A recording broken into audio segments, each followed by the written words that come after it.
اعوذ باللہ من الشیطان اللعین الرجیم بسم اللہ الرحمن الرحیم الحمد للہ الذی جعلنا من المتمسکین بولایت امیر المؤمنین وأولادہ المعصومین صلوات اللہ علیہم اجمعین الحمد للہ علی ما انعم ولہ الشکر علی ما الہم والثناء بما قدم والصلاة والسلام والتحیۃ والاکرام علی سیدنا و مولانا حبیبنا و حبیب قلوبنا شفیعنا ابی القاسم محمد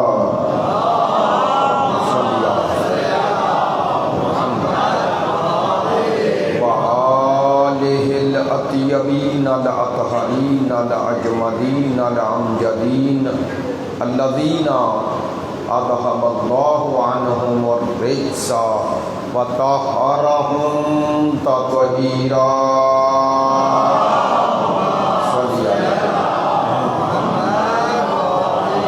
واللعنۃ الدائمۃ علی منکری فضائلہم وغاصبی حقوقہم من الآن الی قیام یوم الدین اما بعد فقد قال سبحانہ وتعالی فی کتابہ المجید بسم اللہ الرحمن الرحیم احسب الناس ان یترکوا ان یقولوا آمنا وهم لا یفتنون صدق اللہ العلی العظیم ان اللہ وملائکتہ یصلون علی النبی یا ایھا الذین آمنوا صلوا علیہ وسلموا تسلیما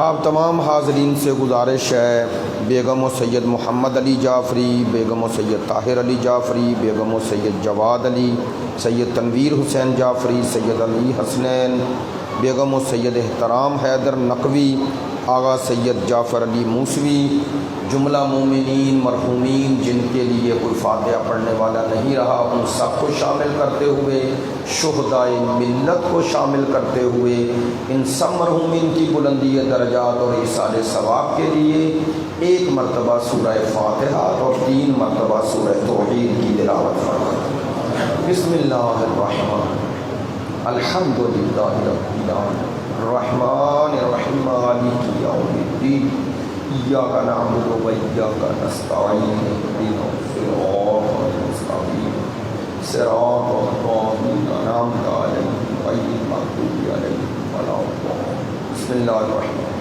قل هو اللہ احد اللہ الصمد لم یلد ولم یولد بسم اللہ الرحمن الرحیم قل هو اللہ احد اللہ الصمد لم یلد ولم یولد ولم یکن بسم اللہ الرحمن الرحیم قل هو اللہ احد اللہ الصمد لم یلد ولم یولد اللہم اغفر للمؤمنین والمؤمنات والمسلمین والمسلمات الاحیاء منہم والاموات اللہم بیننا وبینہم بالخیرات انکا مجیب الدعوات انکا علی کل شیء قدیر بحق محمد و آلہ الطیبین۔ آپ تمام حاضرین کی صحت و سلامتی کے لیے، مقامات مقدسہ کی حفاظت کے لیے، مجاہدین اسلام اور مدافعین حرم اہل بیت کی کامیابی و کامرانی کے لیے، دشمنان دین یزیدیت، ناصبیت، خارجیت کی نیستی اور نابودی کے لیے، تعجیل ظہور امام زمان کے لیے، ہمارے ملک کے استحکام کے لیے، مریضوں کی شفا یابی کے لیے، آپ کی ان مجالس میں شرکت کی قبولیت کے لیے، علماء کرام، ذاکرین عظام، مراجع کرام، عزاداران سید الشہداء، ماتمداران مظلوم کربلا، محبین اہل بیت کی توفیقات خیر میں اضافے کے لیے ان تمام دعاؤں میں آپ حاضرین کی دعائیں شامل کرتے ہوئے سب دعاؤں کی قبولیت کے لیے بحق امام زمان بلند تر صلوات صلی اللہ واجب الاحترام معزز و مکرم حاضرین مجلس، محبان اہل بیت، پیروان مکتب ولایت، عاشقان مکتب شہادت، خداوند متعال کا شکر ادا کرتے ہیں جس نے ہمیں ذکر اہل بیت کی یہ سعادت نصیب فرمائی ہے۔ 5 روزہ مجالس اس سلسلے کی آج کے سال کی یہ آخری گفتگو ہے۔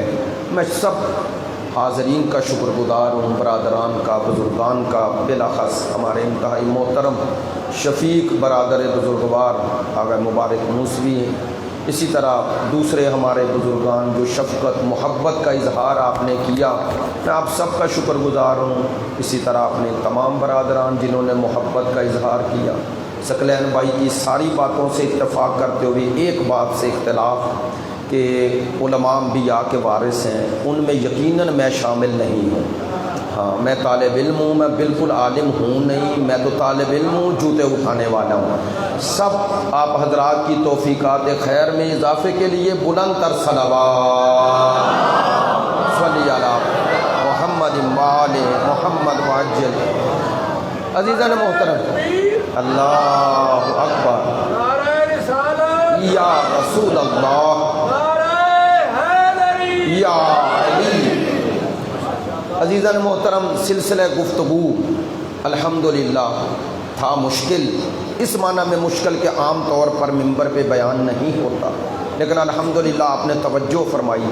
آخری گفتگو کا میں یہ نتیجے کے طور پر کچھ خلاصہ عرض کر دوں کہ میں نے ان مجالس میں کوشش کی کہ ہماری زندگی کے جو مسائل ہیں، خصوصاً ایک مرض کووڈ کی وجہ سے بھی لوگ پریشان ہیں، اسی پریشانیوں میں مشکلات ہماری زندگی میں بڑھی ہیں، مالی حوالے سے بھی، کاروباری حوالے سے بھی، اور زندگی کی انہی مشکلات میں انسان کے لیے یہ چیز زیادہ ضروری ہوتی ہے کہ ان مشکلات کا آخر سبب ہے کیا۔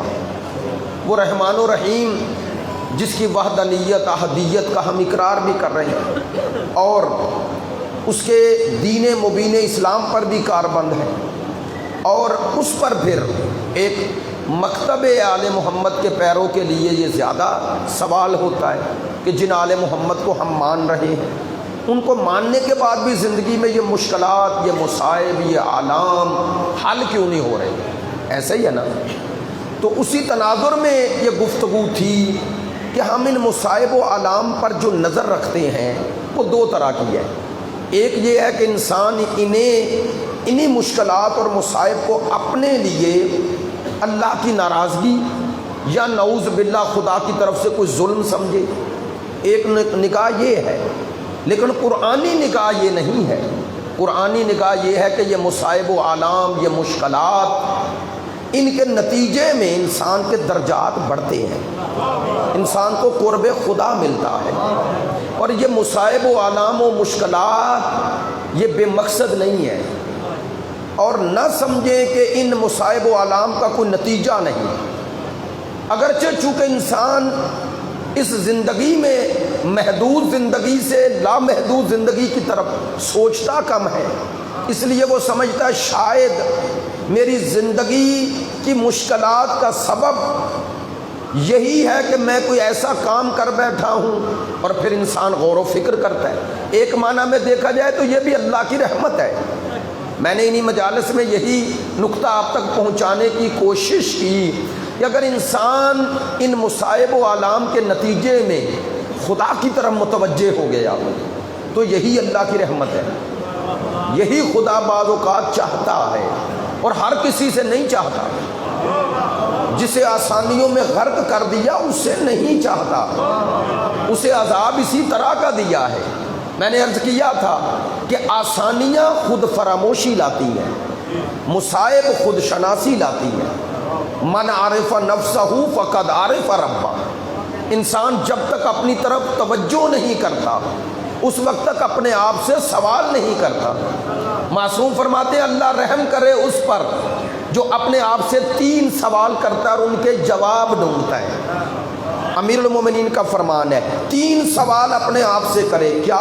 من آئینہ، الا آئینہ، فی آئینہ، کہاں سے آیا ہے، کہاں جا رہا ہے اور کہاں ہے۔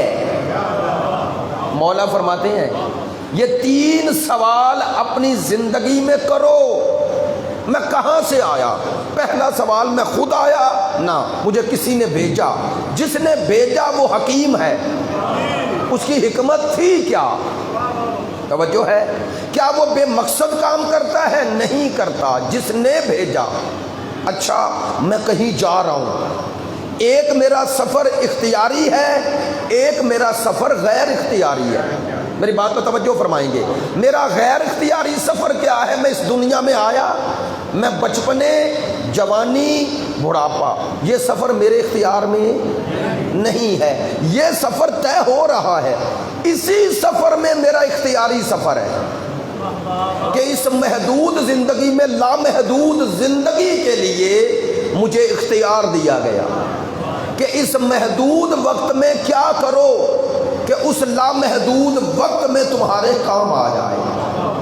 میری بات میں توجہ ہے؟ کہاں ہو، کہاں جا رہے ہو، کہاں سے آئے ہو؟ کیا خوبصورت جملہ فرمایا ایک عالم نے، کہتے ہیں من آئینہ، کہاں سے آئے ہو؟ اس کا جواب توحید ہے۔ توجہ نہیں ہوئی ہے؟ انسان جب اس طرف متوجہ ہوتا ہے جس نے بھیجا تو پھر سوچتا ہے میں خود نہیں آیا، تو پہلا سوال کا جواب ہی یہ ملتا ہے کہ میں بغیر سبب علت کے نہیں آیا، تو میری علت وجود کون ہے؟ جو میری علت وجود ہے وہی مجھ پہ حق رکھتا ہے۔ توجہ ہے؟ فرماتے ہیں اس جواب کی تلاش کا نام توحید ہے۔ میری بات پہ توجہ ہے؟ میں جہاں ہوں یہاں میرے ساتھ اس کا رویہ عادلانہ ہے یا ظالمانہ؟ توجہ رہے گی۔ فرماتے ہیں اس جواب کی تلاش کا نام اسے عادل ماننا ہے۔ تھوڑا میرے ساتھ رہیں گے۔ جہاں سے آیا اس کے جواب کا نام توحید ہے۔ جہاں ہوں یہاں کیسے رہ رہا ہوں اس کے جواب کا نام عدل ہے۔ اچھا میں ہوں تو تقاضا عدل یہ ہے کہ میری ہدایت کا انتظام ہو، اسی کا نام نبوت و امامت ہے۔ میری بات پہ توجہ ہوئی ہے؟ اچھا میں کہاں جا رہا ہوں؟ جہاں جا رہا ہوں وہاں جزا و سزا ہے، اسی کا نام قیامت ہے۔ میری بات پہ توجہ ہوئی؟ من آئینہ، فی آئینہ، الا آئینہ، میں کہاں ہوں؟ یہ ہے مشکل سوال اور اس کا جواب ڈھونڈنا۔ انبیاء یہی بتانے آئے جہاں ہو کیا کرو۔ لہذا اللہ نے انبیاء کی تعلیمات کے نتیجے میں مشکلات رکھی، ممبر سے کہہ رہا ہوں۔ انہی مشکلات میں اللہ نے آسانیاں رکھ دی۔ اب آپ نے توجہ فرمائی ہے، 4 دن تو آج بھی توجہ کرنی ہے۔ روایتی باتیں نہیں ہیں، غیر روایتی باتیں لیکن ہیں مفید۔ خدا نے یہیں مشکلات کے ساتھ آسانی رکھی ہے۔ قرآن پڑھ رہا ہوں، آیت پڑھ رہا ہوں اور آیت کا تکرار بھی 2 دفعہ ہے، 1 دفعہ نہیں۔ پروردگار فرماتا ہے ان مع العسر یسرا، ان مع العسر یسرا۔ ایک سورہ میں 2 دفعہ اس آیت کا تکرار، ایسا ہی ہے نا؟ اس کا ترجمہ کیا ہے؟ تحقیق، مع العسر یسرا، مشکل کے ساتھ آسانی ہے۔ توجہ فرمائیں گے تھوڑا سا، مع العسر یسرا۔ علماء فرماتے ہیں یہ نہیں کہا گیا کہ مشکل کے بعد آسانی ہے، مشکل کے ساتھ، جب مشکل ہے اس کے ساتھ ہی آسانی ہے۔ چلیں بات تاکہ پہنچ جائے، کوشش کر رہا ہوں۔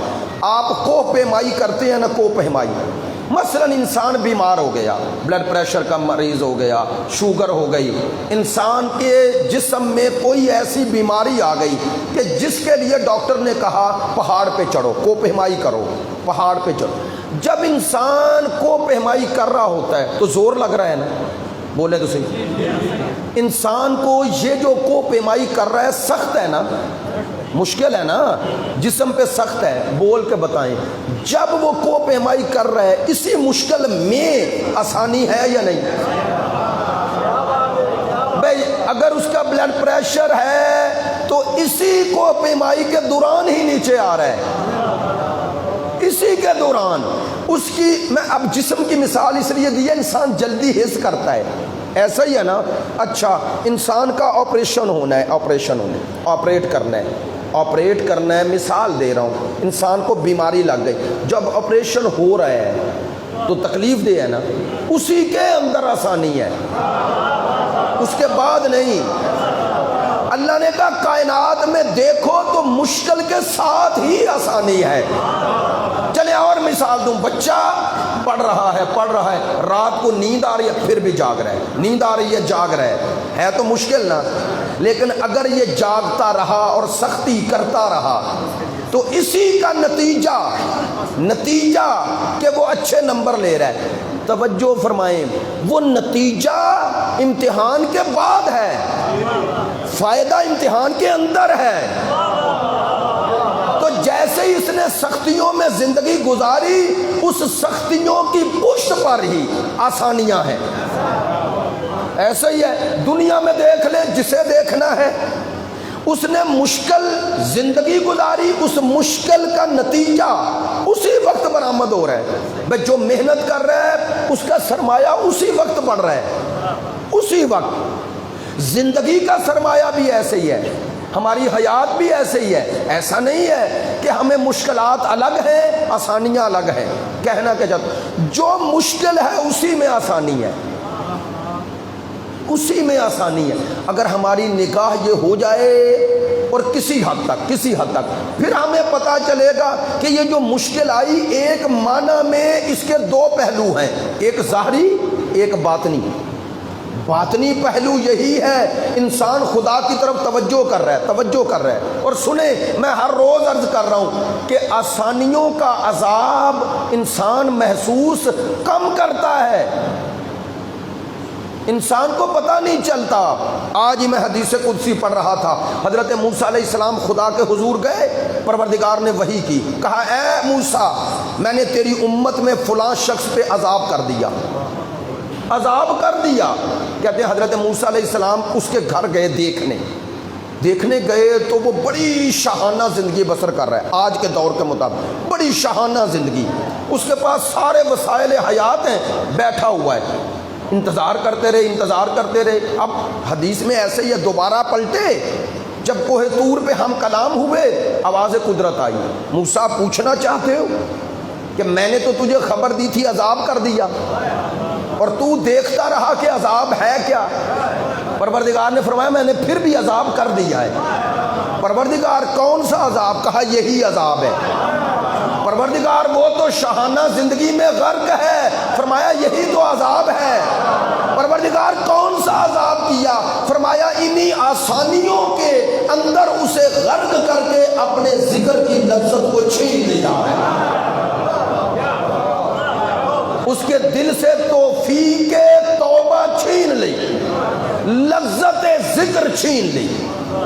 اب اس کی میری طرف توجہ ہی نہیں ہوگی۔ میں نے یہ جملہ اگر دہرایا ان مجالس کے دوران تو معذرت چاہتا ہوں۔ آپ نے کبھی اپنے آپ سے، اور سوال ہم نے کیا ہے کہ شہدائے کربلا کے سارے قاتل زندہ رہے، کسی ایک نے توبہ نہیں کی، بھائی فوراً سارے مر گئے؟ نہیں۔ ابن زیاد کتنی دیر زندہ رہا؟ شمر رہا، عمر سعد رہا، خولی رہا، حرملہ رہا، یہ سارے ملائین زندہ رہے نا، تو کسی ایک کی توبہ تو دکھائیں، نہیں ہے نا؟ تو کیا آپ کو یہ ہے کہ وہ توبہ کرنا نہیں چاہتے تھے؟ چاہتے ہوں گے، اللہ نے توفیق توبہ سلب کر لی، ان کے دل میں احساس گناہ قتل حسین باقی ہی نہ رہنے دیا، تاکہ قیامت تک کسی یزیدی کو دلیل نہ ملے۔ کاش میری بات پہنچ جاتی، تاکہ قیامت تک کوئی یزید کا مانوی بیٹا کہہ نہ سکے جب ان کو اللہ سے انہوں نے توبہ کر لی تو تم کیوں کہہ رہے ہو؟ اللہ نے کہا میں توبہ کا لفظ ان کی زبان پہ آنے ہی نہیں دوں گا۔ تو کیا آپ سمجھتے ہیں کہ یزیدیوں پر عذاب بعد میں ہوا؟ نہ، یہی عذاب تھا۔ اللہ نے توفیق توبہ تک سلب کر کے انہیں یہی عذاب دے دیا، احساس گناہ ہی مٹ گیا۔ آپ دنیا میں سارے جابر ظالم، میں بڑی اہم بات کر رہا ہوں، یہ سارے جابر ظالموں کی آپ پڑھیں زندگی، کیا صدام کی کہیں توبہ ملتی ہے؟ نہیں ملتی۔ جب وہ ملعون عدالت میں جاتا تھا کہتا تھا میں نے صحیح کیا ہے، ایسے ہی ہے نا؟ اور پڑھ لیں جتنے ظالم جابر گزرے کسی نے توبہ کی ہو، چھوٹے پیمانے پہ یا بڑے پیمانے پہ کوئی ظالم شخص توبہ نہ کرے۔ ہیں توبہ کرنے والے بھی ہیں، لیکن ان بڑے ظالموں کو دیکھ لو، یہ بڑے بڑے ڈکٹیٹر عامر ہزاروں لاکھوں لوگوں کا قتل کیا، لاکھوں، 80 لاکھ تو صرف شیعہ شہید کیے ہیں صدام نے، اس کے بعد حلبچہ میں، اس کے بعد کرد، اس کے بعد سنی، سارے ہر مذہب کو مارا، ہر مذہب کو، جس نے اپنے داماد کو نہیں چھوڑا۔ ایسے ہی ہے نا؟ اس کے داماد کا نام کامل حسین تھا، اسے ان سب کو قتل کر دیا۔ جس شخص پہ اسے اتنا شک ہوتا تھا مار دیتا تھا اقتدار کی وجہ سے۔ تو آیا اس کی کہیں توبہ ملتی ہے؟ شاہ ایران زندہ رہا، توبہ کی؟ یہ حسنی مبارک مر گیا، توبہ کی؟ نہیں۔ جتنے ظالم ہیں بھائی انہیں یہ سبق لیں، معذرت چاہتا ہوں، یہ سارے ظالم اقتدار سے بعد بھی زندہ رہے لیکن توبہ نہیں کی۔ کیا سمجھتے ہیں یہ توبہ کرنا نہیں چاہتے تھے؟ اللہ نے گناہوں کے نتیجے میں سننا، بعض ظلم ایسے ہیں کہ اس کے بعد خدا دل کو اتنا سیاہ کر دیتا ہے کہ انسان کی توجہ ہی نہیں ہوتی۔ چلیں یہ باتیں آپ میں کی جا سکتی ہیں، نہیں معلوم کہیں پہنچیں گی یا نہیں، لیکن سنیں، اصرار گناہ اور تکرار گناہ دل کو سیاہ کرتا ہے۔ گناہ پر اصرار، گناہ پر تکرار، یہ دل کو سیاہ کرتا ہے۔ یہ جو نماز دن میں 5 دفعہ اسی لیے کہ پلٹ آؤ، پلٹ آئے بند، یہ ہے۔ اگر ہم باغی بنائیں گے یا باغی ہو جائیں گے تو توفیق توبہ سلب، یہ ہے۔ انسان یہ مشکلات اور مصائب باطن میں دیکھے تو اللہ کی رحمت اس معنی میں ہے۔ میری بات میں توجہ ہوئی؟ پروردگار خود فرماتا ہے نبلوکم بالخیر والشر فتنہ، میں تمہیں خیر اور شر دونوں کے ساتھ آزماتا ہوں۔ آپ پڑھ لیں قرآن میں فتنہ، آزمائش، نبلوکم بالخیر، خیر کا معنی سب نے لکھا آسانی، اور شر کا معنی فرمایا مصائب، تو دونوں آزمائش ہیں، دونوں طرف آزمائش ہے۔ چونکہ آخری مجلس ہے اس لیے یہ عرض کر رہا ہوں، کچھ چہرے نئے نظر آ رہے ہیں اسی لیے روایت ہے ان البلاء یعنی مشکلات للمومن امتحان وللکافر ادب وللاولیاء درجات۔ حدیث ہے کہ یہ مشکلات مومن کے لیے امتحان ہے، کافر کو ادب میں اس کی حد میں لانے کا ذریعہ ہے، اور اولیاء کے لیے کیا ہے، ائمہ کے لیے کیا ہے، للاولیاء درجات، اولیاء کے درجے کا سبب ہے۔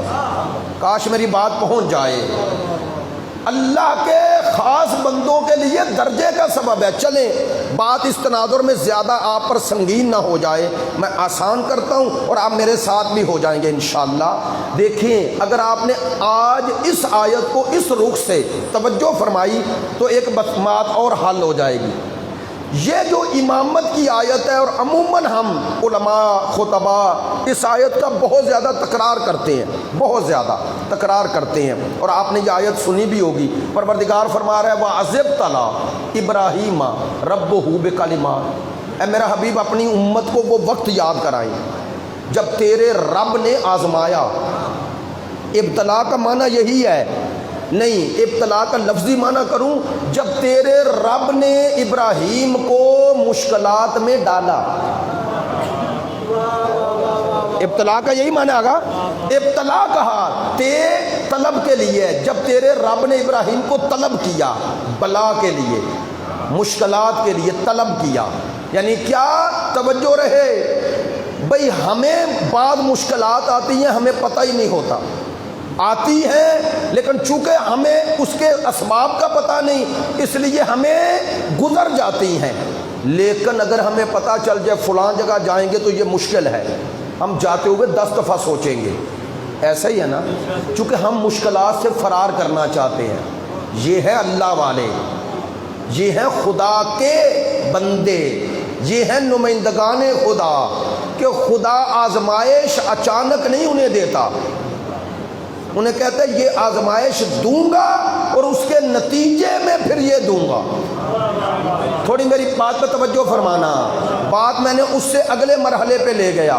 امام حسین علیہ السلام کے لیے کربلا میں تمام مصائب و مشکلات معلوم تھے، مجہول نہیں تھے، نہیں توجہ ہوئی، بات کی بلندی پہ پہنچے۔ امام حسین کو اچانک مصائب میں نہیں ڈالا گیا، حسین ابن علی کا سفر عالماً عارفاً تھا، امام نے ان مصائب اور مشکلات کا انتخاب خود کیا۔ کیوں کیا؟ چونکہ انہی مصائب اور مشکلات کا نتیجہ ہی یزیدیت کی ناکامی تھا۔ اگر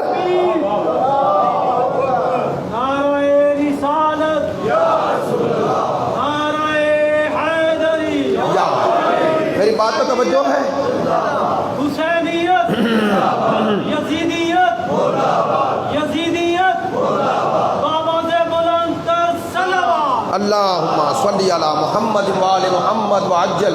توجہ فرمائیں گے، تھوڑا میرے بات پہ توجہ فرمائیں تاکہ ایک بات ایک نتیجے تک پہنچ جائے۔ بھئی اگر آپ کو دلیل چاہیے نا تو جب حضرت عبداللہ ابن عباس انہوں نے کہا تھا کہ ابن رسول اللہ، ظاہر ہے چچا زاد بھی ہیں اس حوالے سے اور رشتہ بھی ہے، تو کہتے ہیں کہ آپ چلے جائیں ان بیویوں کو چھوڑ جائیں، کہا تھا نا۔ تو کیا کہا تھا امام حسین نے؟ اللہ چاہتا ہے مجھے قتل مقتول دیکھنا، اور اللہ ہی چاہتا ہے کہ ان کو بازاروں میں پھرایا جائے۔ اب اللہ چاہتا سے کیا مراد؟ شہید مطہری فرماتے ہیں اللہ چاہنے سے مراد یہ نہیں کہ اللہ نے جبر کیا ہے، اس چاہنے سے مراد یہ ہے کہ خدا کہتا ہے جب ظالمانہ نظام آ جائے تو کسی شے کی پرواہ نہ کرو، جب دین خطرے میں ہو نہ جان بچاؤ نہ ناموس بچاؤ، اپنی ناموس سے بڑھ کر دین کی ناموس کا خیال کرو۔ بات میں توجہ ہو گئی ہے؟ اس لیے امام حسین جو اس راہ میں نکلے، اسی لیے تو جب مکے سے نکلنے لگے یہ البتہ اعلان کر کے نکلے، بڑا پیارا جملہ ہے۔ امام نے کہا میرے ساتھ آ جاؤ، میں مجبور نہیں کرتا لیکن بتا رہا ہوں کہ میرا سفر موت کی طرف ہے۔ مکے میں کہا، فرمایا میرے ساتھ نکلو، میرا سفر موت کی طرف۔ اگلا جملہ سننا، امام نے فرمایا لیکن بتا رہا ہوں جو میرے ساتھ نہ گیا کامیاب نہیں ہوگا۔ توجہ ہے؟ فرمایا جس نے میری ہمراہی نہ کی، نہیں کیا کہنا چاہ رہے ہیں؟ ایک طرف امام فرما رہے ہیں موت کی طرف جا رہا ہوں، اور دوسری طرف فرما رہے ہیں جو مجھے چھوڑ گیا زندہ یعنی کامیاب وہ بھی نہیں ہوگا۔ کیا مانا؟ امام بتا رہے تھے سفر موت کی طرف ہے لیکن اسی موت میں کامیابی ہے۔ نہیں لفظ بدل دیتا ہوں، امام بتا رہے تھے میں جا موت کی طرف رہا ہوں لیکن اسی موت کا نتیجہ زندگی ہے۔ فرمایا میرے ساتھ جا کے مر بھی گئے تو زندہ ہو، مجھے چھوڑ کے زندہ بھی رہے تو مردہ ہو۔ امام یہ سمجھا رہے تھے۔ بڑی مہربانی، جزاک اللہ۔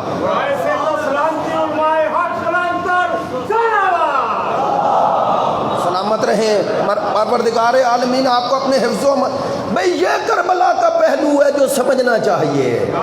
امام نے مصائب اور مشکلات کا انتخاب عالماً کیا، عارفاً کیا، جانتے ہوئے اس کا انتخاب کیا ہے، انجانے میں نہیں کیا۔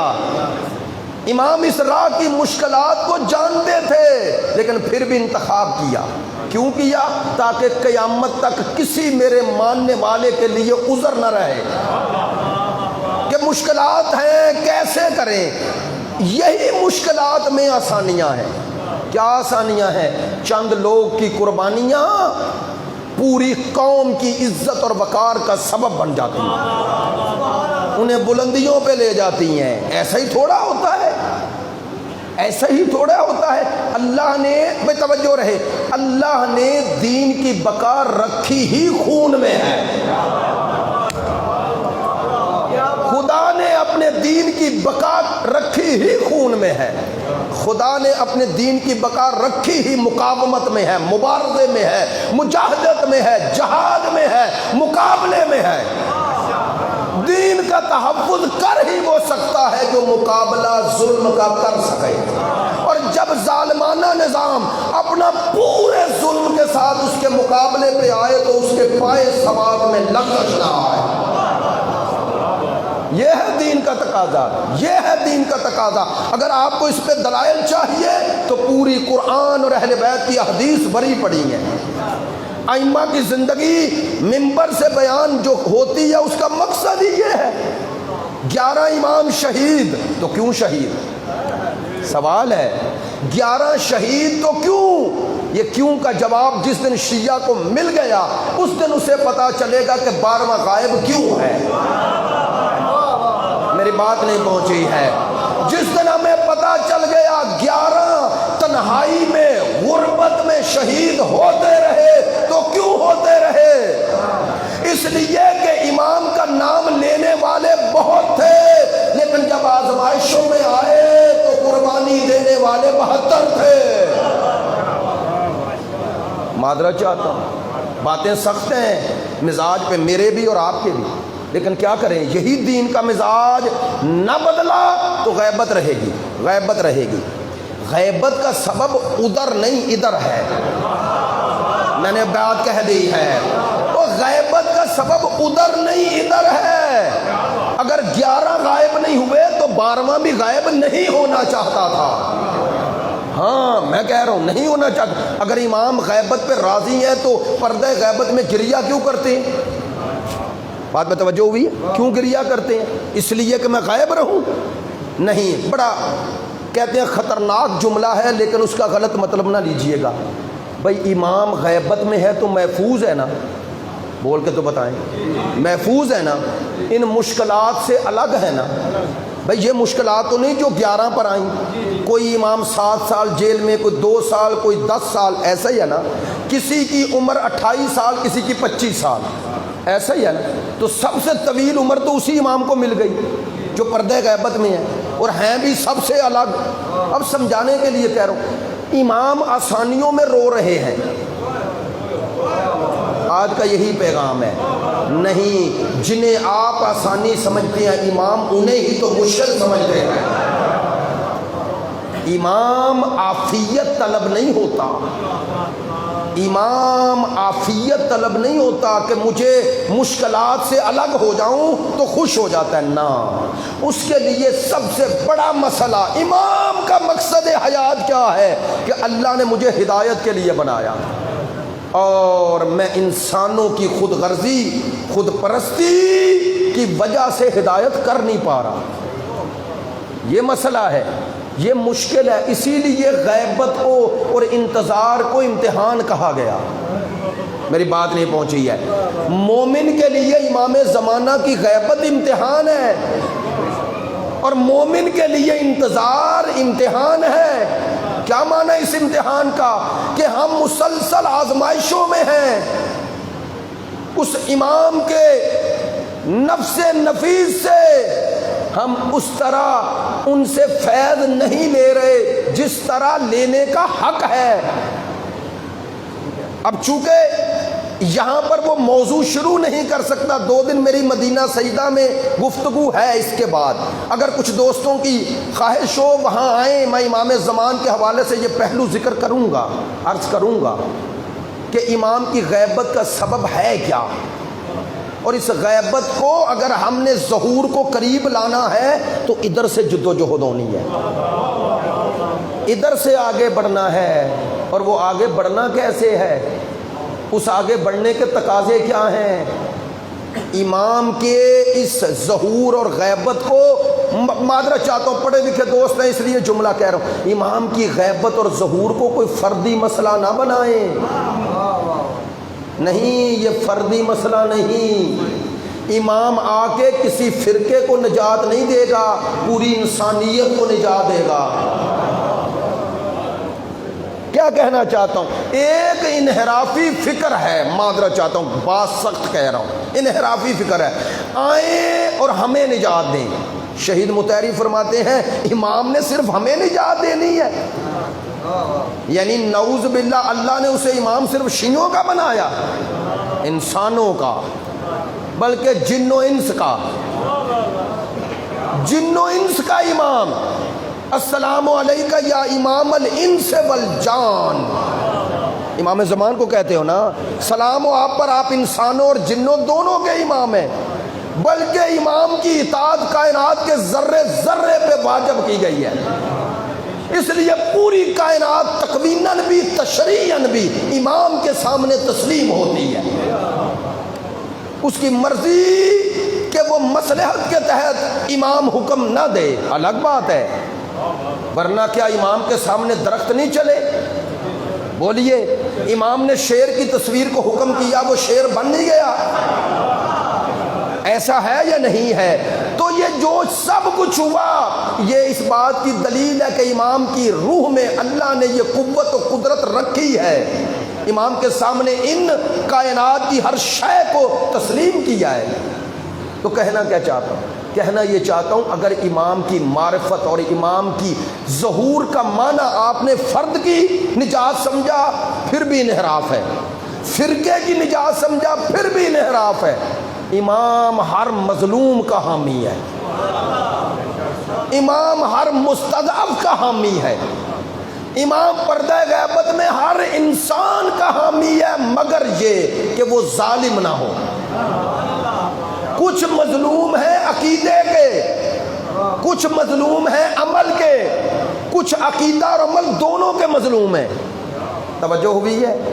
وہ انسان جس تک شیعت کا پیغام ہی نہیں پہنچا، جائیں علماء سے پوچھ لیں، وہ مستضعف ہیں، مستضعف ہیں، ان کا معاملہ الگ ہے، ان کو کافرین میں شمار کر کے بھی مستضعف کہا جاتا ہے، یعنی امام اور اللہ ان پر اس طرح عذاب نہیں کرے گا۔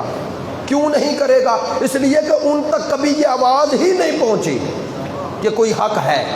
میری بات میں توجہ ہے؟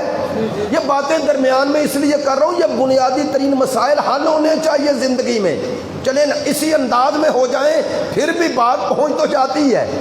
توجہ فرمائیں گے میری بات میں، توجہ فرمائیں گے۔ کہنا کیا چاہتا ہوں؟ کہنا یہ چاہتا ہوں ہم امام کے اس ظہور کے لیے جو راہ ہموار کرنا چاہتے ہیں اس کے لیے ہماری اسٹریٹجی، حکمت عملی کیا ہونی چاہیے؟ جو میں آسان لفظوں میں کہتا ہوں، آسان لفظوں میں کہتا ہوں، 11 ائمہ کے حوالے سے تو مسلمانوں کے پاس اختلاف کوئی نہ کوئی ہے ذریعہ، لیکن 12ویں کے بارے میں اختلاف کر نہیں سکتے۔ رات میں نے عرض کیا تھا کریں بھی تو پھر بھی نہیں کر سکتے۔ میرے پاس مجھے اس عالم کا نام یاد نہیں، پیر عبد القادر شاہ صاحب ہیں اسلام آباد والے، ان کی موجودگی میں اس عالم دین نے بڑی خوبصورت بات کی، اہل سنت عالم ہے۔ وہ کہتے ہیں جب امام مہدی علیہ السلام آئیں گے تو وہ کہتا ہے فقہ حنفی، مالکی، شافعی، حنبلی یہ ساری فقہیں ختم ہو جائیں گی۔ آپ نے توجہ نہیں فرمائی ہے؟ کہتے ہیں ساری فقہیں ختم ہو جائیں گی۔ دلیل دیتے ہیں، کہتے ہیں وہ جو آنے والا ہے وہ اگر ان کی فقہ پہ عمل کرے تو وہ رسول کے خاندان سے کیسے ہے؟ توجہ ہے؟ کہتے ہیں وہ جو گھر والا ہے وہ گھر سے باہر والوں کی پیروی کیوں کرے گا؟ پھر توجہ ان کے لفظ ہیں، وہ کہتے ہیں کہ باقی 4 کوئی خبر نہیں دی، یہ چاروں فقہ کوئی سرکار کی دی ہوئی خبر کے مطابق نہیں بنی، لیکن کہتے ہیں امام مہدی تو آئیں گے ہی رسول کی دی ہوئی خبر کے مطابق۔ تو گویا اہل سنت بھی اس بات کو اب قبول۔ معذرت چاہتا ہوں، میں یہ جو گفتگو کر رہا ہوں مجھے پتہ ہے آخری مجلس ہو تو انسان کو اس مجلس کو کسی اور زاویے سے پڑھنا چاہیے، لیکن نہیں، خود اس زاویے سے پڑھ رہا ہوں۔ چاہتا ہوں کہ اپنے آنے کا مقصد آپ تک پہنچاؤں، اپنے اور آپ کو وہ پیغام سنانے کی کوشش کر رہا ہوں جو پیغام ہم سے آج پردہ غیبت میں بیٹھا ہوا امام چاہتا ہے۔ آپ الحمدللہ چیتا لوگ ہیں، 5 دن اگر آئے ہیں تو میری گفتگو کے انداز سے متفق ہیں تو آئے ہیں، ورنہ نہ آتے۔ جو نہیں آنا چاہتے تھے ایک دن ہی آئے، پھر نہیں آئے، جنہیں پسند نہیں تھا نہیں آئے۔ تو آپ آئے ہیں تو اس حوالے سے بات کر رہا ہوں، کہنا یہ چاہتا ہوں کہ امام زمان کی غیبت اور ظہور میں توجہ فرمانا، ہمارے پاس نقطہ قوت ہے، ضعف نہیں، اسے نقطہ قوت بنائیں۔ کیسے؟ آپ جو اپنا مذہب ثابت کرنا چاہتے ہیں نا امام سے ہوگا، میں ممبر سے کہہ رہا ہوں ہوگا۔ دیکھیں رات میں نے ایک اشارہ کیا تھا، امام آ رہے ہیں، بنائے نہیں جا رہے۔ سب یہی خبر دے رہے ہیں نا، امام مہدی آئیں گے آئیں گے، کسی نے یہ کہا کہ ہم بنائیں گے؟ تو دنیا میں سارے شیعہ تھوڑے ہی ہیں، 1 ارب 60 کروڑ میں 60 کروڑ شیعہ ہیں، 1 ارب تو غیر شیعہ ہیں، تو وہ بھی کہہ رہے ہیں آئیں گے۔ تو جو کہہ رہے ہیں آئیں گے انہوں نے مان لیا ہے کہ ہم بنا نہیں سکتے، تو جنہیں بنانے کا آج اختیار نہیں 11 میں اختیار کیسے ہے؟ ایسا ہی ہے نا بھئی، دلیل ہے آپ کی، دلیل یا تو بتائیں، آخری بھی بنائیں۔ آپ بنا بھی لیں تو کام نہیں چلے گا، چلے گا نہیں چلے گا۔ خدا کی قسم اللہ نے ایسا اہتمام و انتظام کیا کہ بنا بنا کے تھک بھی گئے، خود کہا یہ جھوٹا مہدی، یہ جھوٹا مہدی۔ میرا پچھلے سال کا جملہ یاد ہے، میں نے کہا جو جھوٹا مہدی کہہ رہا ہے اس کا معنی ہے وہ سچا مان رہا ہے۔ آئے ہائے، جھوٹا ہوتا ہی سچے کے مقابلے پر ہے۔ اس کا معنی جو کہہ رہا ہے تو جھوٹا ہے، تو جھوٹا ہے، تو اس کا معنی سچا مان رہے ہیں نا۔ تو بتاؤ وہ جو سچا ہے اس کے مقابلے پہ اسے جھوٹا کہا تو کیوں کہا؟ پتا چلا اس بننے والے میں نقص دیکھا تو اس نے کہہ دیا تو نہیں ہے۔ تو وہ جو آئے گا اس میں ایسے کمالات ہونے چاہیے نا کہ جو اپنے وجود کے کمالات سے منوائے کہ میں ادھر کا ہوں ادھر کا نہیں ہوں۔ اب وہ اس کے لیے آپ کو مجھے اہتمام و انتظام کرنا ہے۔ ابھی نام لیا ثقلین بھائی نے، صاحبزادہ حامد فاروق بہت خوش عقیدہ، بہت عظیم انسان ہے۔ میں نے سچ ٹی وی پہ 2 پروگرام ان کے ساتھ کیے، بڑے کمال خوش عقیدہ اور کسی حد تک تشیع کے قریب۔ اب یہ نہیں وہ اپنے آپ کو شیعہ کہتے ہیں، لیکن بہت عظیم شخصیت۔ اس حوالے سے نظریات ان کے کلیئر ہیں۔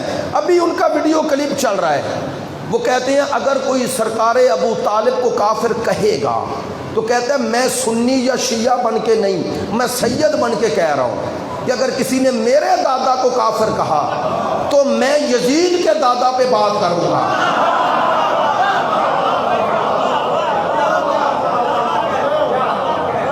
انہوں نے کہا حسین کے دادا کو کافر کہنے والے کو تو بخش دیا جائے اور یزید کے دادا کی تعریفیں کی جائیں۔ انہوں نے کہا پھر میں کہوں گا کہ امام حسن کی شہادت پہ خوشی کس نے منائی؟ یہ باتیں انہوں نے کی ہیں۔ اور مجھے یاد ہے جب مجھ پر ایف آئی آر ہوئی تو وہ ایف آئی آر انہوں نے پڑھی، پڑھتے پڑھتے اس میں ایک لفظ تھا، میں متوجہ نہیں تھا، سچ ٹی وی پہ ہمارا پروگرام تھا 24 محرم رمضان کو، 21 رمضان 22 کو یہ کٹ گئی تھی، تو انہوں نے مجھے دکھائی، کہنے لگے قمی صاحب آپ متوجہ ہیں کہ یہ دیکھیں کیا لکھا ہے، توجہ فرمائیں گے؟ میں نے کہا کیا؟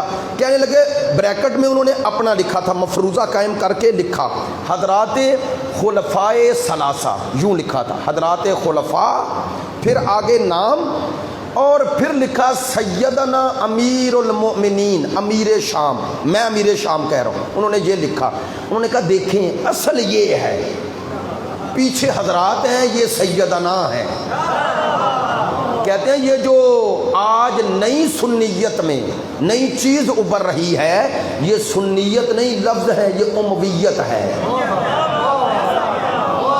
یہ امویت ہے۔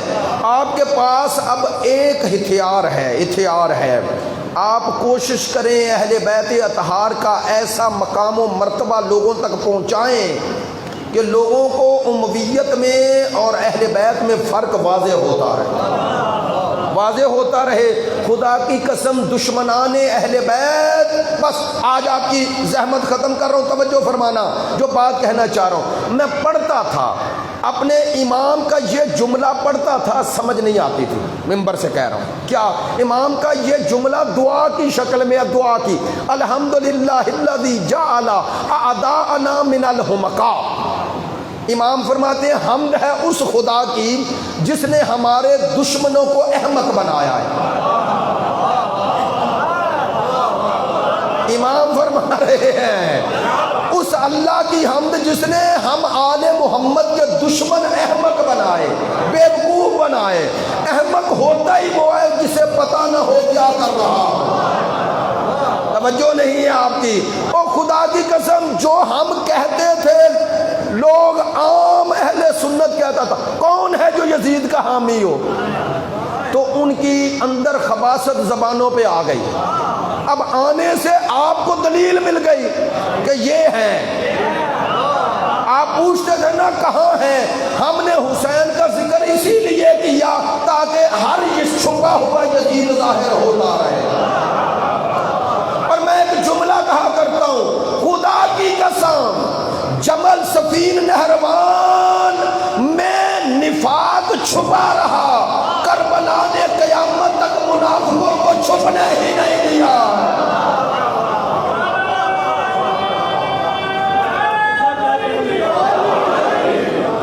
قیامت تک کے لیے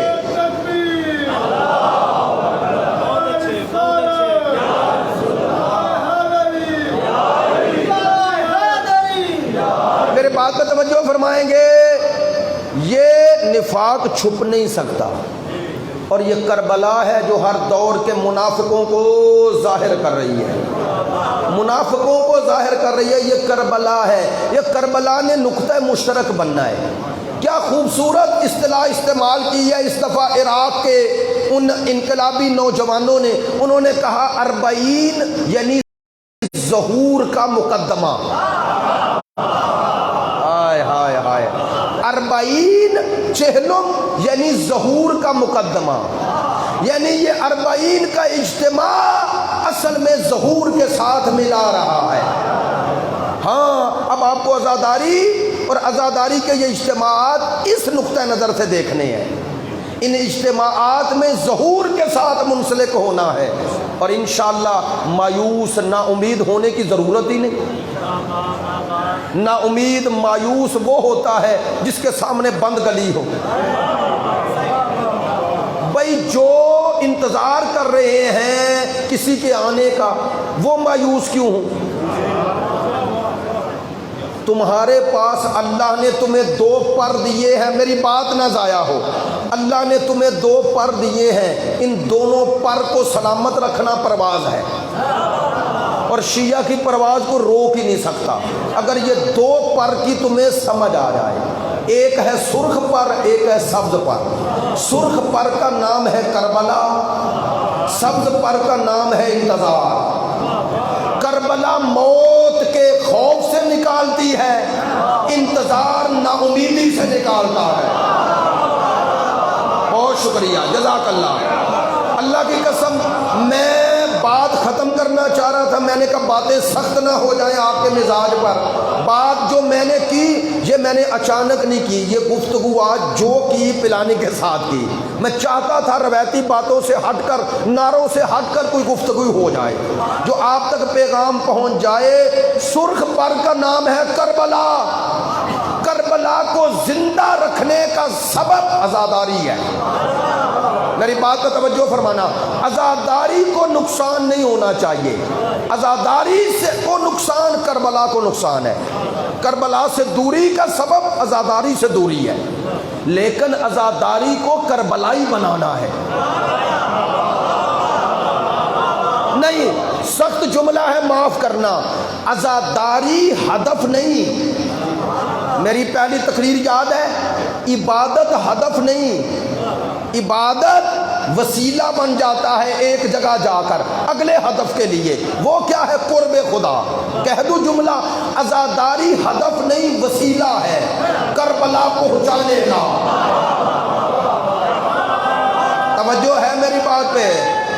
یا کربلا تک پہنچنے کا وسیلہ، کربلا تک پہنچنے کا وسیلہ عزاداری ہے۔ اس عزاداری کو کربلائی بنانا ہے، اور جو کربلا میں چلا جائے اس کے نزدیک موت اور زندگی کا تصور بدل جاتا ہے۔ میری بات پہنچنی چاہیے۔ جب لبنان سے قبلہ نکلا تھا نا اسرائیل، تو اسحاق رابین سے فاکس نیوز نے لائیو لیا۔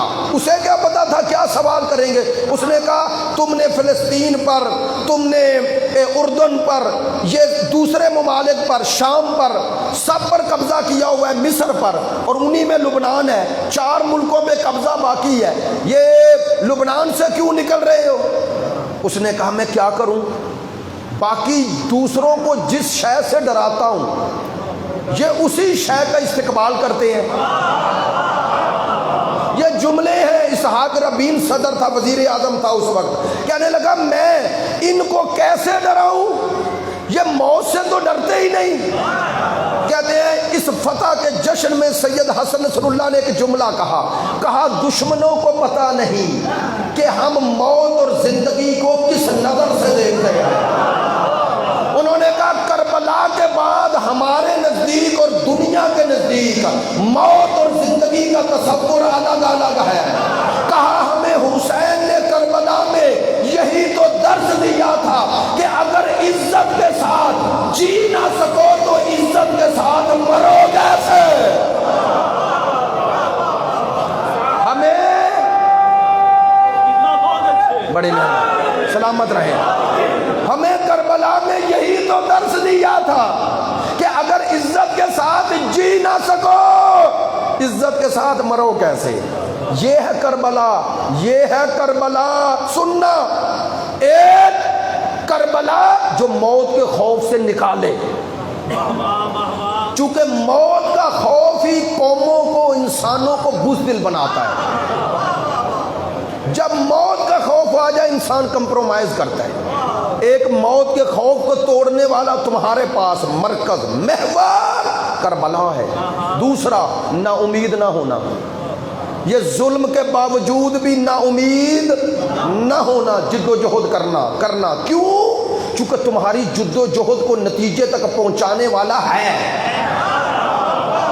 ہائے ہائے، وہ کبھی تمہیں نا امید ہونے نہیں دے گا۔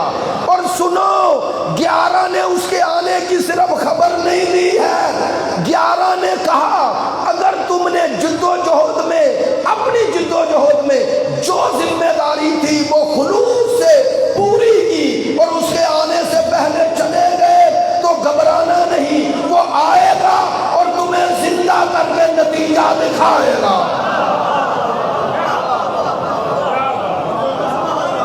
تمہیں نتیجہ دکھائے گا۔ میں نے ایسے ہی تھوڑا کہا، قبلہ مبارک مفتی صاحب ہیں، میرے برادر ہیں، پوچھ لیجئے لال ولایت کا یہ فرمان ہے یا نہیں کہ جب ہمارا آخری آئے گا تو وہ تمام مومنین جو اس کی غیبت میں، اس کے انتظار میں اپنی ذمہ داریاں پوری کرتے ہوئے چلے گئے، وہ آ کے انہیں زندہ کرے گا، اپنی زیارت کرائے گا اور نتیجہ دکھائے گا۔ رجت کا عقیدہ تو ائمہ کے لیے ہے، اس لیے جب تک یہ دو تمہارے پاس نقاط قوت ہیں، گھبرانا نہیں، آگے بڑھنا ہے، نظم پیدا کرنا ہے، عزاداری کی روح کو زندہ کرنا ہے، عزاداری میں معنویت لانی ہے، عزاداری میں روحانیت لانی ہے، عزاداری میں ایسا وزنی پن لانا ہے، سنجیدگی لانی ہے کہ یہاں سے اٹھنے والے، یہاں سے جانے والے جوان اپنے ساتھ جذبہ قاسم ابن حسن لے کے جائیں. یہاں سے جانے والی ہماری بیٹیاں بہنیں کردار زینبی لے کے جائیں. اور خدا کی قسم غیبت امام میں امام کو کبھی ناراض نہ کرنا. بتاؤں امام کی ناراضگی کیا ہے؟ یہ میرے پاس کتاب ہے میزان الحکمہ، یہ 10 جلدوں میں کتاب لکھی ہے اور اس کا ترجمہ کیا ہے مولانا محمد علی فاضل. پچھلے دنوں ان کی وفات ہوئی، خدا ان کے درجات بلند فرمائے. آپ تمام مومنین سے گزارش ہے یہ کتاب اگر خرید سکیں خریدیں. 10 جلدوں میں ہے، زیادہ قیمت نہیں. ہر حدیث کو موضوعاتی اعتبار سے الگ کر دیا گیا ہے، توحید پر، نبوت پر، عدالت پر، اسی طرح ہر اخلاقی موضوعات بھی، انتظار پر بھی، سب اس میں احادیث ہیں باقاعدہ. وسائل الشیعہ میں ساری کتابوں میں احادیث ہے. انشاءاللہ اس پر بھی ایک گفتگو ہو سکتی ہے. میں قرآنی آیات سے بھی انشاءاللہ استدلال کر سکتا ہوں کہ ہم سب کے اعمال شب جمعہ ہمارے امام کے حضور جاتے ہیں. روایات ہیں اور کہتے ہیں امام ان اعمال پہ نظر کرتے ہیں. روایت ہے، روایت کہ چھٹے امام کا صحابی یا امام کی خدمت میں گیا، امام دیکھ کے مسکرائے. پوچھا یا ابن رسول اللہ مسکرانے کا کوئی سبب ہے؟ کہتے ہیں اس شب جمعہ تیرا نامہ اعمال میرے سامنے آیا، تو نے اس پورے ہفتے میں کوئی ایسا کام نہیں کیا جو میری مرضی کے خلاف ہو. کیسا ہے؟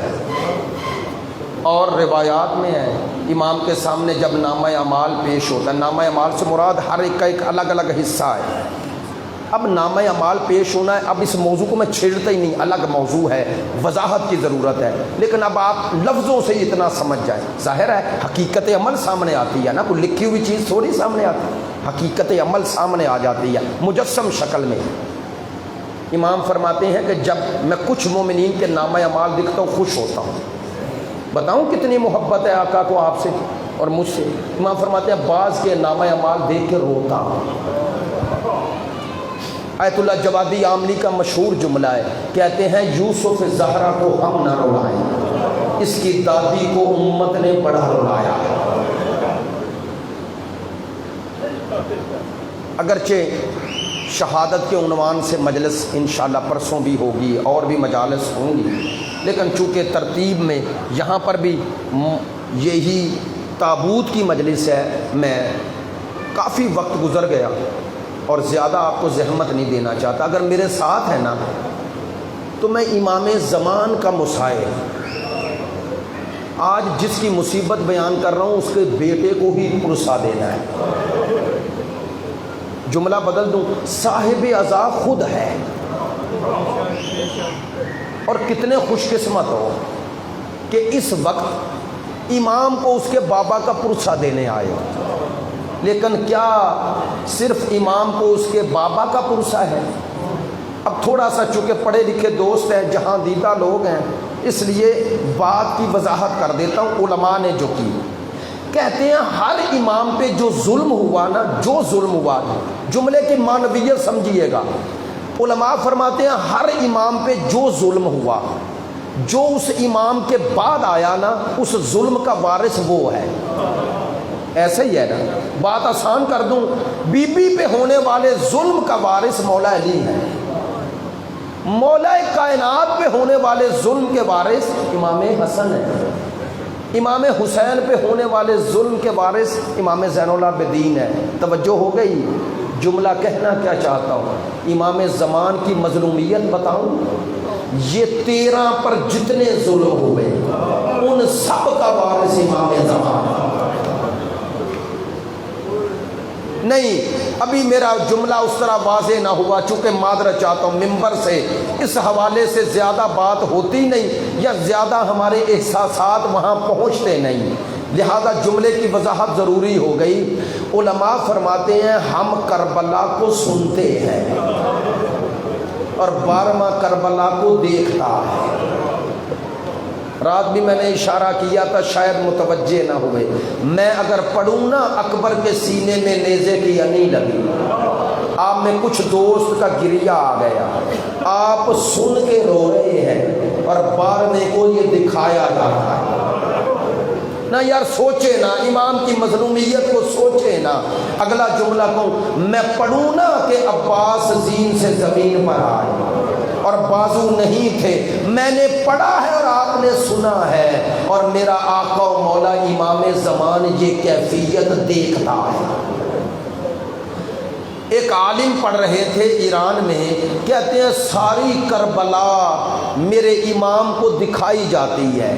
کہتے ہیں میں سوچتا ہوں امام کربلا کو دیکھ سکتے ہوں گے, لیکن اللہ جانے شام غریبہ. تھوڑا سوچیں یار, شام غریبہ کا وہ منظر امام کیسے دیکھتے ہوں گے جب دادی ہے اور سر زخمی ہے. یہ سر زخمی کا میں نے اشارہ کیا, شاید آپ متوجہ نہ ہوئے, تو اب میں نام لے لیتا ہوں. ہمارے بزرگ علماء میں سے علامہ تقی شاہ صاحب پڑھ رہے تھے, کہہ رہے تھے ہر بی بی کے سر سے چادر چھینی ہے ظالموں, لیکن سیدہ زینب کے سر سے چادر چھینی ضرور, لیکن چھیننے کے بعد سیدہ کا سر خون سے زخمی تھا اور خون نظر آ رہا تھا. کہتے ہیں یہ سبب لکھا تو نہ گیا, لیکن کہتے ہیں یقیناً ایسا ہوا ہے کہ ظالم چادر چھینتا تھا اور بی بی چھوڑتی نہیں تھی. ہاں چھوڑتی نہیں تھی, تو ملعون نے نیزے سے وار کیا. یہ ہے علی کی بیٹی کو چادر سے محبت نہیں. یہ راز نہ کھلتا اگر سیدہ فاطمہ کبریٰ یہ روایت نہ کرتی. اب آپ کو تصدیق زیادہ ہو جائے گی. بی بی کہتی ہے جب ملعون نے میرے سر سے چادر اتاری, بی بی کہتی ہے میرا بس نہ چلا, میں نے اپنا سر زانوؤں میں دیا. کہتی ہے ہاتھ الٹے کر کے سر پہ رکھے, تھوڑی دیر بعد بی بی کہتی ہے میرے شانے پہ ہاتھ آیا. میں نے اسی حال میں کہا مجھے ہاتھ نہ لگانا, میں حسین کی بیٹی, مجھے ہاتھ نہ لگانا. کہ ایک صدا آئی بیٹی گھبرا نہیں, میں تیری پھوپھی ہوں. کہا پھوپھی اماں میں سر نہیں اٹھاؤں گی جب تک مجھے چادر نہ مل جائے. سنیں گے بی بی نے کیا کہا, کہا چادر تو مانگ لی ہے, ایک دفعہ پھوپھی کو دے. حضرت سیدہ فاطمہ کبریٰ کہتی ہے میں نے سر اٹھایا اور پھوپھی کے رخ انور پہ نظر کی, اور اب ایک جملہ کہا پھوپھی تیرا تو سر بھی زخمی ہے. اب یہ منظر میرا بیان کرنا آسان, آپ کا سننا کسی حد تک آسان, لیکن سوچو وہ میرا آقا و مولا جب یہ منظر دیکھتا ہے. ہاں یہ ساری مظلومیت میرے آقا و مولا, میرے اور آپ کے وارث میرے امام زمان کی ہے. ہاں وہی امام آج یتیم ہو رہا ہے, یتیم ہو رہے ہیں. جملہ کہوں جس امام کی شہادت کا اور جس امام کا تابوت آئے گا, اس امام کی عمر 28 سال تھی جب زہر ملا. آپ نے توجہ فرمائی ہے, 28 سال کی عمر, اور یہ لفظ زہر میں نے صرف کہا ہے, آپ نے سنا ہے. بتاؤں ہر امام کو زہر دیا گیا, ہر امام چند گھنٹے زندہ رہا. آپ نے میرے جملے کو سمجھنا ہے, ہر امام کو زہر ملا, امام ایک دن سے زیادہ کوئی بھی زندہ نہ رہا. لیکن خدا کی قسم بطول کے 11ویں بیٹے کو جو زہر ملا ہے, بتاؤں کیسے ملا. 1 ربیع الاول سے لے کے 8 ربیع الاول تک میرا امام تڑپتا نہیں. میں یہ روایت نہ پڑھتا اگر خود نہ دیکھی ہوتی. کہتے ہیں روایت کے جملے ہیں زہر آہستہ آہستہ اثر کیوں کر رہا تھا, چونکہ حکومت چاہتی تھی امام زہر سے تڑپے اور پردہ غیبت میں 12واں آ جائے. اصل مقصد امام کو کا سراغ لگانا تھا 12ویں کا نہیں. میں نے یہ بھی جملے پڑھے ہیں, کہتے ہیں امام غیبت میں جب اپنے بابا کو دیکھتے تو تڑپتے. اور ایک دفعہ امام حسن عسکری اسی زندان میں, امام تو امام کے لیے غائب نہیں ہے نا, امام کہتے میرا لال میرے قریب نہ آنا. نہیں آپ نے توجہ نہیں فرمائی. عزادارو بیٹے کے لیے اس سے بڑی مظلومیت کیا ہو. کہوں جملہ خدا کی قسم امام زمان اس پہلو میں چوتھے امام سے زیادہ مظلوم ہے. کیوں؟ جب میرے مولا حسین کی گردن پہ خنجر چلا تو سجاد بیمار تھے. یہ منظر دیکھ نہیں رہے تھے لیکن بار بار یہ منظر دیکھتا رہا. بس ایک جملہ اور پھر میں شہادت کے ساتھ منسلک کر کے تابوت کو کے لیے آپ کے سامنے لے آؤں گا.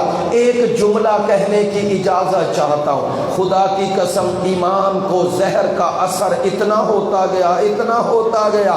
اب سننا، یہ جو 5 ربیع الاول ہے، کہتے ہیں امام نے 5 ربیع الاول کی نماز مغربین بیٹھ کے پڑھی. میرا امام اٹھ نہیں سکتا. آپ نے توجہ فرمائی ہے لیکن پھر دوبارہ متوجہ کر دیتا ہوں. یہ وہ امام ہے جو اٹھ نہیں سکا جس کی عمر مبارک صرف 28 سال ہے. اب سوچو بطول کے بیٹے کو کیسا زہر ملا ہے. بس عزادارو میرا امام تڑپ رہا ہے. ایک دفعہ 7 ربیع الاول کا دن ڈھلا، یہ شب آئی اور اب اگلا مرحلہ آیا. کہتے ہیں زہر نے اپنا اثر کیا اور امام حسن عسکری کے جگر کے ٹکڑے باہر آنے لگے. کہتے ہیں رشتے دار آ گئے اور امام کے پاس بیٹھے ہوئے ہیں. سب ہیں لیکن بیٹا سامنے نہیں آ سکتا چونکہ حکومت نے نگرانی کی ہوئی ہے. ہاں 7 ربیع الاول سے 8 ربیع الاول کی فجر کے قریب میرے امام کی آنکھیں بند ہو گئی. آنکھیں بند ہوئی اور جاتے جاتے کہا میں یہ جاتے کہہ کے جا رہا ہوں میرا 12واں جب ظہور کرے گا ہم 11 کی مظلومیت تب ختم ہوگی. آؤ مل کے کہیں مولا امام حسن عسکری آپ وصیتیں کر رہے ہیں اور رشتے دار سن رہے ہیں. مولا جگر کے ٹکڑے آ رہے ہیں لیکن رشتے دار تو پاس ہے نا. ہاں وہ وقت بھی آیا جب امام کا جنازہ تیار ہو گیا. اب جنازہ تیار ہوا، میرے جملے کی مظلومیت کو سمجھنا. جنازے کا وقت آیا، وہ امام جو غسل اور کفن دور سے رہنمائی کر رہے تھے، جنازے کے وقت اب امام نے غیبت کا پردہ توڑا اور کہنے لگے میں کسی اور کو جنازہ نہیں پڑھنے دوں گا. آؤ مل کے کہیں 12ویں آقا آپ کو بابا کی مظلومیت پر اتنا زیادہ آپ آگے آئے ہیں کہ آپ نے کہا غیبت اپنی جگہ لیکن میں ہوں اور بابا کا جنازہ پڑھا رہے. مولا جب جنازہ پڑھا رہے تھے تو آپ نے یقیناً کربلا دیکھا ہوگا. کہا ہوگا دادا حسین تیرے بیٹے نے تو جنازہ پڑھا لیا. ہائے سجاد، ہائے میرا مولا سجاد کرے تو کیا کرے عزادارو جب 11 محرم کو سید الساجدین آئے. علامہ اختر عباس کا جملہ ہے، علامہ اختر عباس کا کہتے ہیں جیسے ہی بی بی مقتل میں پہنچی، بی بی نے اپنے بھتیجے امام وقت امام سجاد کے چہرے کو دیکھا. چہرہ سجاد کو دیکھ کے بی بی نے سوال کیا. جانتے ہو کیا سوال کیا؟ کہا بیٹا سجاد مجھے بتا میرا بھائی اور تیرا بابا کہاں ہے؟ مجھے بتا تیرا بابا کہاں ہے؟ علامہ اختر عباس کہا کرتے تھے کبھی بہنیں بھی بھائیوں کے لاشیں بھولی ہیں. کہتے تھے ہاں لاشا پہچانا جاتا ہے جب لاشا سالم ہو، لاشا پہچانا جاتا ہے جب سر ساد ہو. اب آپ نے یہ منظر دیکھ لیا کہ سر ساد نہیں اور لاشا پامال ہے. ہاں میرے آقا مولا میرے 12ویں امام نے جنازہ بھی پڑھایا. بس آخری جملہ تابوت آ جائے گا. عزادارو جانتے ہو یہ تو تابوت ہے نا، امام کے جنازے کو کس کے پہلو میں دفن کیا گیا؟ بتاؤ نا، باپ کے پہلو میں امام دفن ہو گیا۔ آؤ آج 12ویں کو پرسہ دیں، کہے مولا آپ کے بابا کا پرسہ دیتے ہیں، وہ بابا